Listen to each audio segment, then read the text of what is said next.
Koronaa tuu beektaa iddoo jallinaa fi danqaa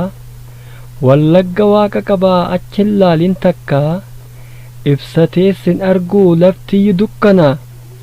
bilbilee dhagahuuf akka beektu kana koronaa atuu achiin deemin wallaggaa fi gujii warri shira xaxuu gidduu keessa jirti dhagahi koronaa sossochoose dachee ammaas addunyaa yoo ajjeesuu feete ajjeesi miqqanyaa ishee saba qoodduu shira xaxaa ooltu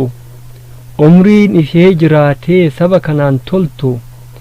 kaallagaaf gaarreniin gargar nu qoqqooddu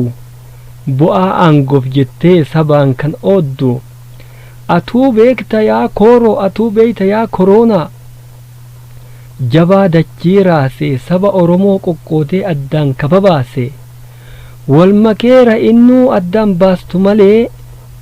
kaan fakkaatee gale isa tuunu sakaale dhageesse yaa koronaa dhageesse yaa kooroo koo keessaa coqqii dhahii warra saba rakkisee wallaggaa fi gujii booranaa fi illee kana nurraa dhiisi maa kophatti baastu maa lammii walin qixxeessine koronaan hin tuqu yoo yaaddanis dhiisii gooftaa waaqa qabaa ka hundaaf gaaddisaa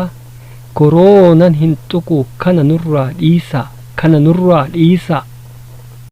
oromootaa hin dhaqin qe'ee afran qalloo hin dhaqin qe'ee sikkoo mandoo fi qe'ee ilmaan walloo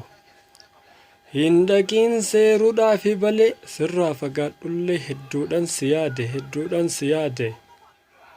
hin dhaqin qe'ee tuulamaa hin dhaqin handhuura oromootaa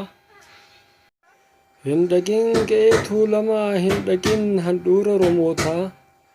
gabrummaan nu jira nurraa kaasi gooftaa gabrummaan nu jira nurraa kaasi gooftaa